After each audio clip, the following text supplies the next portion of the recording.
बिस्मिल्लाहिर्रहमानिर्रहीम। अस्सलाम वालेकुम वरहमतुल्लाहि वबरकातुहू।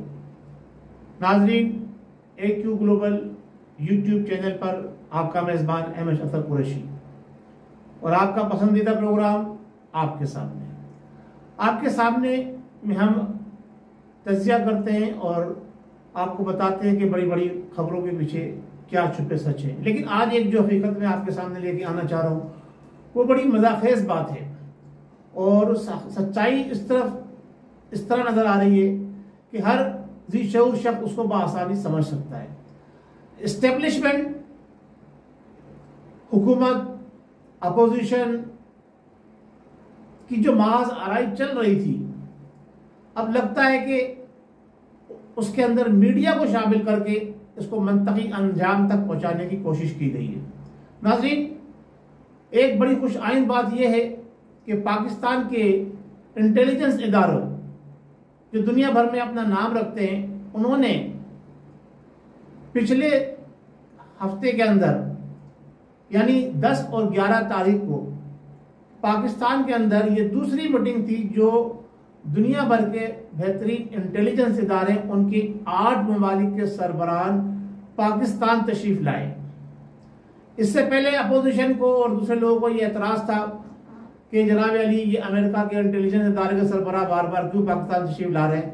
लेकिन आप ये देखें कि जैसे ही अफगानिस्तान की सूरत हाल तब्दील हुई और अफगानिस्तान के अंदर तालिबान ने हुकूमत संभाली और अपनी हुकूमत का ऐलान किया, खित्ते के जो करीब तरीन ममालिक थे उसमें 6 मुल्क ऐसे हैं जिसमें पाकिस्तान, ईरान, अफगानिस्तान, उज़्बेकिस्तान और तुर्कमानिस्तान, इन सब ने मिलकर एक इत्तेहाद बनाया है चीन के साथ मिलाकर।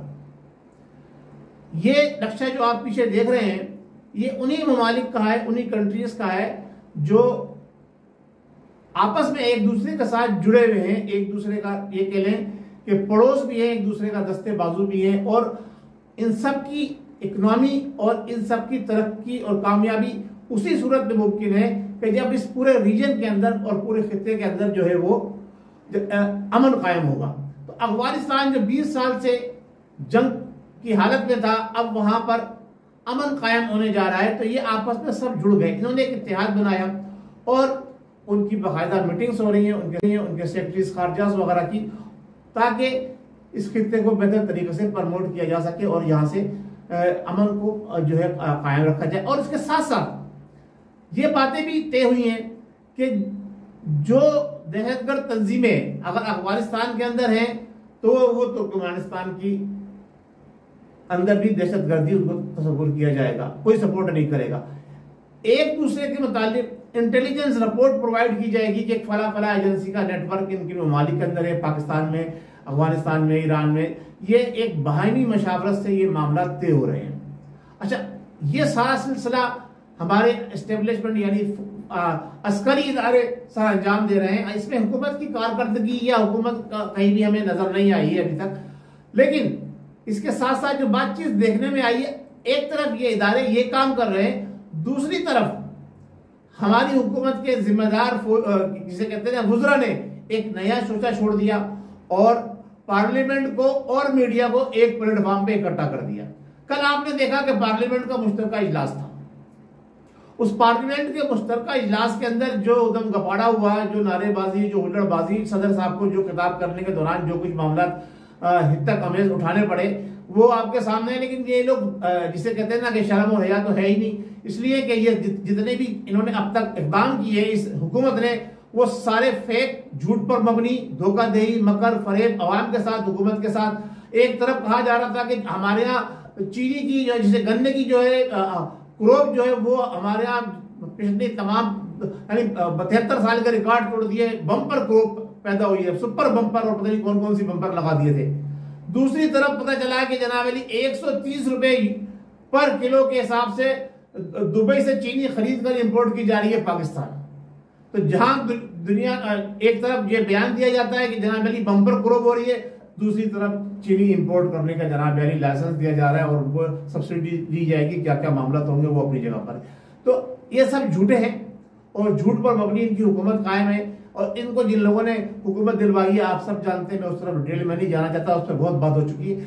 बात यह है कि एक तरफ ये 6 ममालिक मिलकर अमन कायम करने के लिए, अपने अपनी कंट्रीज को तरक्की देने के लिए सर जोड़ों के बात कर रहे हैं, तो दूसरी तरफ हमारे मौजूदा हुकूमत के सरबराह वो ऐसे कारनामे अंजाम दे रहे हैं कि जिसकी वजह से हमारे हुकूमत को जो है वो मुश्किलात हो, हमारे मुल्क के अंदर अफरा तफरी फैले और हमारे मुल्क के अंदर जो मईशत हमारी पहले ही डूब चुकी है और जिसको तिनके का सहारा लेके चलाया जा रहा है, वो तिनका भी उसके जनाब अली हाथ से खींचने की कोशिश कर रहे हैं।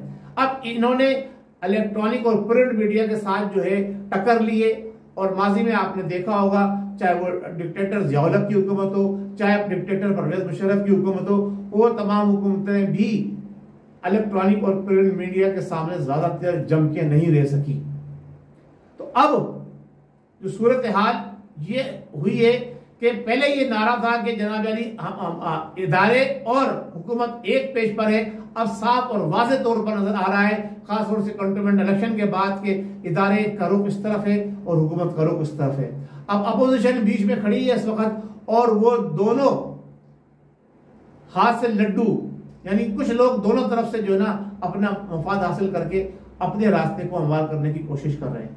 तो अब देखना यह है कि अपोजिशन का बयानिया और हमारे जितने भी सकाफती और सहाफी इदारे उनका बयानिया अब एक बनता चला जा रहा है और वो ये है कि हुकूमत हटाओ। और वो कल आपने जो नारेबाजी हुई है वो नारेबाजी में यहाँ नहीं दोहराना चाहता, वो आपने कल जो है वो जो ज्वाइंट सेशन था कौमी असम्बली का, जैसे सदर पाकिस्तान खिताब कर रहे थे, वहाँ आपने बेहतरीन बड़े बड़े नारे और अनोखे अनोखे नए नए नारे सुने होंगे।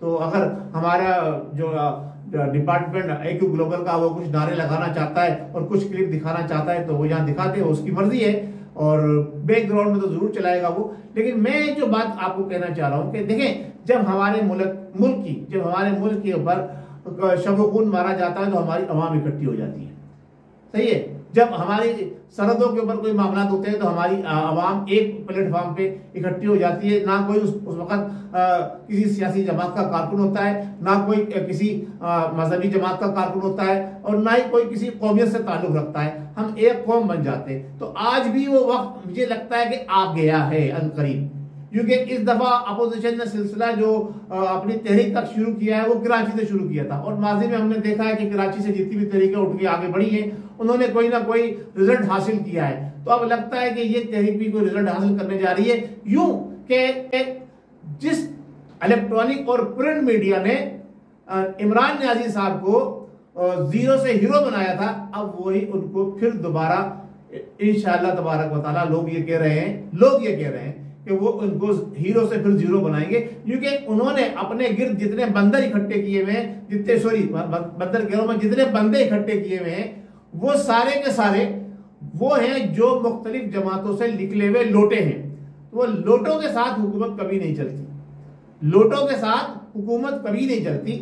22-23 साल की जद्दोजहद के बाद अगर नियाजी साहब ने लोटो ही को अपने गिर्द इकट्ठा करना था तो जो परवेज मुशर्रफ ने जब इन्हें ऑफर की थी तो उस वक्त इन्हें वज़ीर आज़म का जो है कलमदान ले लेना चाहिए था।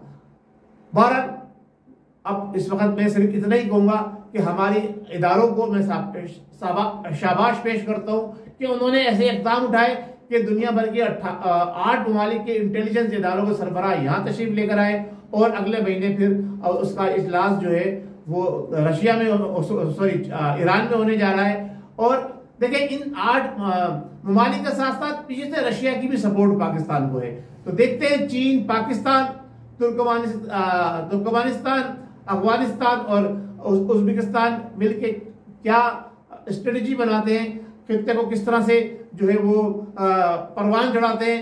ये हमारे लिए बड़ी खुशाइन बात होगी, ना कि ये कि हम हुकूमत के काले करतूतों पर पर्दा डालते हुए इस सिविल हुकूमत की जो गलत फैसले हैं उसमें साथ दें। हमें चाहिए कि अपोजिशन के बयानियों को भी नुसरत करें और हम इस वक्त खित्ते में अमन के लिए जो अपनी जद्दोजहद करने वाले उन लोगों का साथ दें जो वाकई पाकिस्तान की तरक्की और खुशहाली और कामरानी के लिए जद्दोजहद कर रहे हैं। तो हमें असिस्ट करना होगा नाज़रीन, फैसला आपने करना है कि कौन बेहतर है, कौन पाकिस्तान के लिए अच्छा साबित हो सकता है। ये तो सब जो है ना वो जिसे कहते हैं इस वक्त चोर के भाई गिराकट इस वक्त हुकूमत में है और अली बाबा 40 चोर के ऊपर एक उनका सरदार जिसका नाम इमरान नियाजी है वो बैठा हुआ है और हुकूमत चला रहा है। हमें ऐसी हुकूमत नहीं चाहिए जो अवाम की खुशहाली के लिए, अवाम की तरक्की और कामयाबी के लिए कोई काम ना करे, बस ये देखे कि उसे कहां से फायदा हो रहा है, किस तरह से हुकूमत को प्रोलॉन्ग किया जा सकता है। बहुत शुक्रिया। अस्सलाम वालेकुम व रहमतुल्लाहि व बरकातहू।